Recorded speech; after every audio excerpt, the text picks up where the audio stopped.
நான் யார பத்தி பேசலையே, நீங்க பேசுறீங்க. பதட்டமாவாதீங்க, திமுக பதட்டமாவாதீங்க. ஆட்சியில் இவங்க தான் இருப்பாங்களா? அதுக்கு லைசன்ஸ் கொடுக்கிறது இவங்க தானா? அங்கதான் உண்மையான ஆதாரம் மக்கள் பார்வையில் இருக்கு. மக்கள் தேர்தல் அரசியலில் தூக்கி எறிவார்கள். இதுதான் ஊழல். மதுரை ஏன் தெரியுமா ஜெயிச்சாங்க? முன்னாள் அமைச்சர் மதுரை இருக்க எல்லா மைண்ட்ஸையும் கண்ட்ரோல் பண்ணாங்க. அதனாலதான் அவர் இன்னைக்கு சட்டசபைக்கே வர முடியல.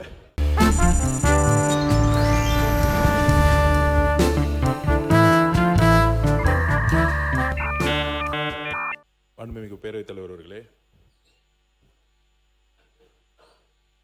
நம்மளுடைய நிதி அறிக்கையில் பார்த்தீங்கன்னா மிகப்பெரிய ஒரு வெட்டு இருக்கும். நம்ம அப்போ ஒரு புதிய பாலிசியை ஃபினான்ஸில் கொண்டு வரணும். அதில் நமக்கிட்ட இருக்கக்கூடிய வளங்கள், ஃபினான்ஸ் மினிஸ்டர் இல்லை, நம்முடைய வளங்களை எப்படி அரசுடைய கஜானாவுக்கு கொண்டு வரணும். ஒன்று, நம்மக்கிட்ட இருக்க லீக்கேஜை குறைக்கிறது, ஊழல்கள் லஞ்சங்கள் ஒவ்வொரு துறையில் இருக்கக்கூடிய லீக்கேஜை குறைக்கிறது ஒரு வழி. இன்னொரு வழி, என்னுடைய பார்வையிலும் சரி அரசுடைய பார்வையிலும் சரி, அரசினுடைய வளங்கள் இன்றைக்கு உண்மையான நிலவரம் என்னன்னா அரசியல்வாதி கையில் இருக்கு. அது எந்த கட்சி கூட சொல்லணும்னு நான் சொல்ல விரும்பல, மக்களுக்கு தெரியும். அது முன்னாள் அமைச்சர்களாக இருக்கலாம், முன்னாள் எம்எல்ஏக்களாக இருக்கலாம், இல்லை அவங்களுடைய கண்ட்ரோல்ல. அரசினுடைய பிரச்சனை என்னன்னு சொல்லிடுறேன். அமைச்சர் தெளிவாக பேசுவார், அவருடைய உரையில பேசுவார். நாங்க புதியவர்கள், 100 நாள் தான் ஆச்சு. இங்க இருக்கக்கூடியவர்கள் யாரும் மைன்ஸோ இல்ல மணல் தொழிலோ செய்யவில்லை. யாருமே செய்யவும் போறதில்லை. உறுதியா சொல்றோம், எந்த தொழிலும் செய்ய போறதில்ல. அப்ப இன்க்ளூடிங் பிஎம்கே சொல்லிட்டு இருக்காங்க லிக்கர் எப்படி குறைக்கணும்னு. டாஸ்மார்க்கை பத்தி பேசுவாங்க.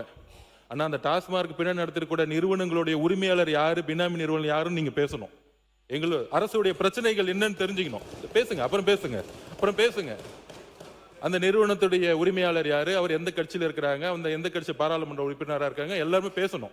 ஏன்னா எல்லாமே அரசுடைய ஒரு அரசு வந்த பிறகு, அதாவது கொள்கை ரீதியா பெரியார் கொள்கை, அண்ணா கொள்கை, எல்லா கொள்கையும் பேசி சண்டை போட்டு நம்ம ஆட்சிக்கு வந்துடுறோம். அப்படிதான் ஃபைட் பண்ணி அரசியல் வந்துடுறோம். ஆனா ஆட்சிக்கு வந்த பிறகு ஒரு டிரான்ஸ்பரன்சியான ஊழல் இல்லாத ஒரு நிர்வாகத்தை போக்கஸ் பண்ணோம். ஏன்னா மக்களுக்கு குறைந்தபட்சம் இப்பயும் 35% மக்கள் இன்னும் பாத்தீங்கன்னா குடிசையில் இருக்கிறாங்க, இன்னும் தண்ணி இல்லாம இருக்கிறாங்க, இன்னும் நம்ம ஒவ்வொரு வீட்டுக்கும் தண்ணியே கொடுக்க முடியல. அப்ப நிர்வாகம் 50 வருஷமா நல்லா இருந்து சொல்லக்கூடிய இடத்துல இருக்கக்கூடிய நம்ம இன்னும் ஒவ்வொரு வீட்டுக்கும் முழுசா தண்ணி கொடுக்க முடியல, சாலை வசதிகள் இல்ல, நல்ல ஸ்கூல்ல இருக்கக்கூடிய இன்ஃப்ராஸ்ட்ரக்சர் இல்ல, நல்ல மருத்துவமனைகள் இல்ல. அப்ப நம்ம பொருளாதாரத்தை உருவாக்கணும்னா நம்ம கிட்ட இருக்க ரிசோர்ஸை கவர்மெண்ட் கஜானா கொண்டு வரணும். ஆனா அமைச்சருக்கும் சரி அரசுக்கும் சரி என்ன சிக்கல் அப்படின்னா, ஒவ்வொரு மாவட்டத்தில் இருக்கக்கூடிய மக்களுக்கு தெரியும், அது மணல் குவாரியா இருக்கட்டும், அது மலைகளா இருக்கட்டும், அந்த மலைகள்லாம் கண்ட்ரோல் யார் பண்றதுன்னா கேட்டா சொல்லிடுவாங்க எங்க கிட்ட ஆதாரம் இருக்கா. ஏன்னா அவங்க பேர்ல வச்சுக்கிறதே கிடையாது. நான் யார பத்தி பேசலையே, நீங்க பேசுறீங்க. நாங்க பொருளாதார கொள்கையை பேசிட்டு இருக்கோம். ஏன் ஜி ஸ்கொயர்னா அண்ணன் எந்திரிக்கிறாரு, மலையை பத்தி பேசினா அண்ணன் எந்திரிக்கிறாரு. ஏன் பதட்டமாவாதீங்க, திமுக பதட்டமாவாதீங்க. எங்களுடைய பதட்டமாவும் இருங்க. ஆக்சுவலா பதட்டமாவாதீங்க. மலையை பத்தி பேசினா மலை பத்தி பதட்டம். நான் தைரியமா பேசுறேன், எனக்கு ஒன்னும் பிரச்சனை இல்லை, புரியுங்களா? நான் எந்த கட்சி பேரையும் பேசல,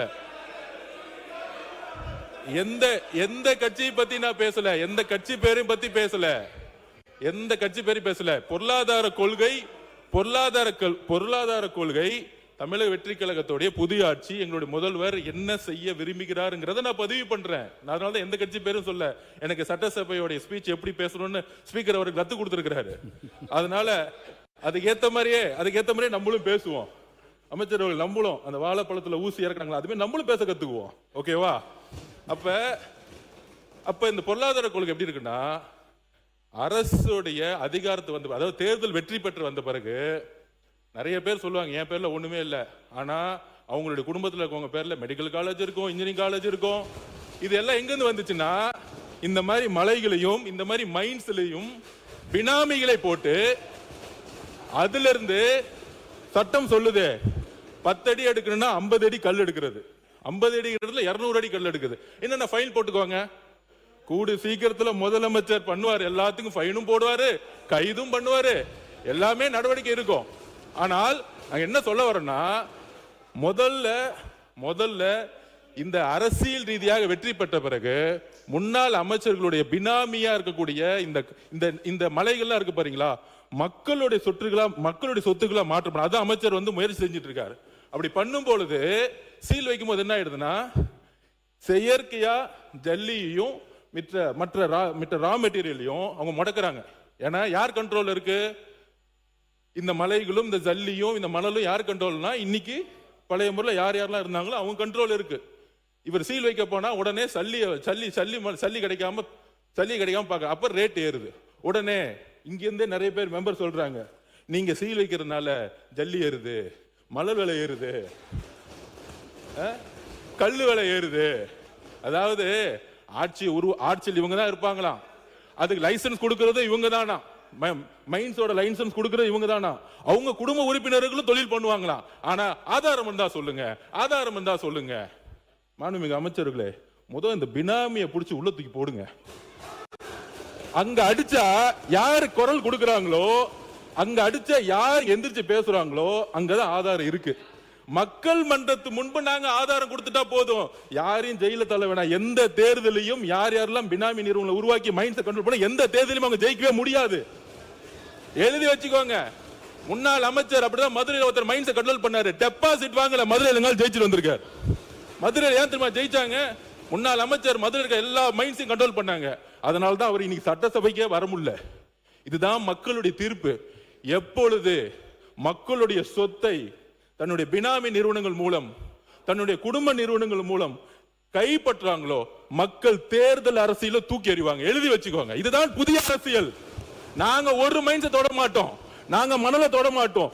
எல்லா சொத்துக்களையும் மக்கள்கிட்ட கொண்டு போய் சேர்க்க வேண்டியதான் அமைச்சரோட பொறுப்புன்னு முதலமைச்சர் சொல்லி இருக்கிறார். அதுக்காக தான் நாங்க பண்ணிட்டு இருக்கோம். அதனால மாண்புமிகு பேரவைத் தலைவர்களே, ஆதாரம் இருக்கான்னா 30 வருஷத்துக்கு முன்னாடி யாரெல்லாம் சைக்கிள்ல அரசியலுக்குள்ள வந்தாங்களோ, இன்னைக்கு யாரெல்லாம் மெடிக்கல் காலேஜ் கட்டியிருக்காங்களோ, யாரெல்லாம் இன்ஜினியரிங் காலேஜ் கட்டியிருக்காங்களோ, யாரெல்லாம் பெரிய பெரிய பங்களா அரசியல் பேர் கட்டியிருக்காங்களோ, அங்கதான் உண்மையான ஆதாரம் மக்கள் பார்வையில் இருக்கு. மக்கள் தேர்தல் அரசியலில் தூக்கி எறிவார்கள். இதுதான் ஊழல். இந்த ஊழல் சாம்ராஜ்யத்தை ஒழிக்கிறதுக்கு ஆதாரம் தேவையில்லை, மக்களே முடிவெடுப்பாங்க. நீங்க ஒன்னு எழுதி வச்சுக்கோங்க. அண்ணா பிறந்த ஊர்ல காஞ்சிபுரத்துல திமுக ஒரு தொகுதி கூட ஜெயிக்கல. இதுதான் ஆதாரம்.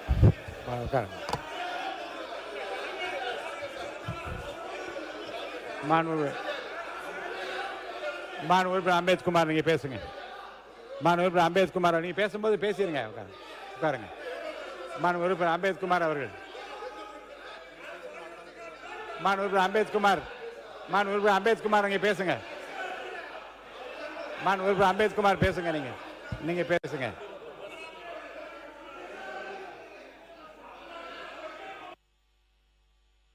மாண்புமிகு அம்பேத்குமார் அவர்கள்.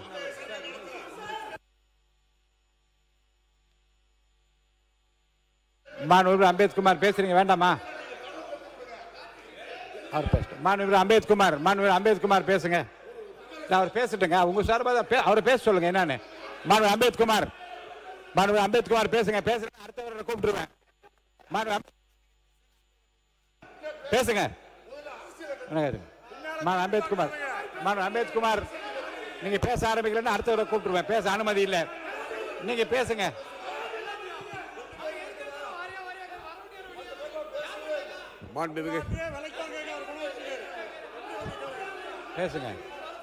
பேசுங்க. நீங்க பதிலளிக்க சொல்லுங்க.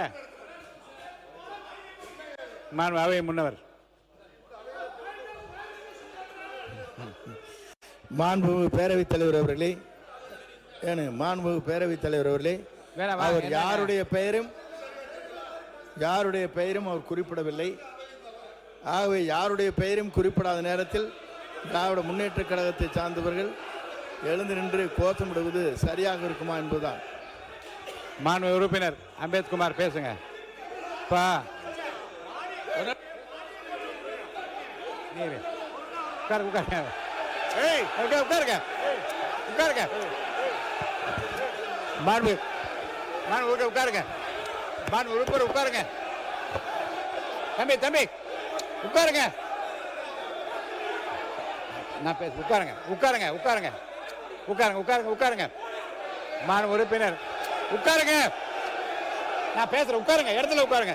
நீங்க உட்காருங்க. நீங்க எல்லாம் உட்காருங்க. நீங்க எல்லாம் உட்காருங்க. முதல்ல நீங்க உட்காருங்க.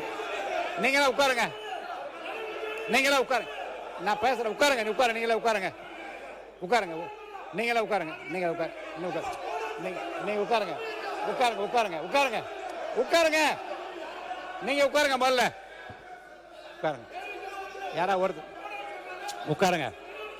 உட்காருங்க. இருங்க. உட்காருங்க. இருங்க. உட்காருங்க. நீங்க மட்டும் பேசுங்க. உட்காருங்க. மாண்பு உறுப்பினர் எதிர்க்கட்சி கொறடா ஏவா வேலு அவர்கள் மட்டும் பேச அனுமதிக்கிறேன். ஏவா வேலு அவர்களை மட்டும் பேச அனுமதிக்கிறேன். பேசுங்க. உட்காருங்க. உட்காருங்க.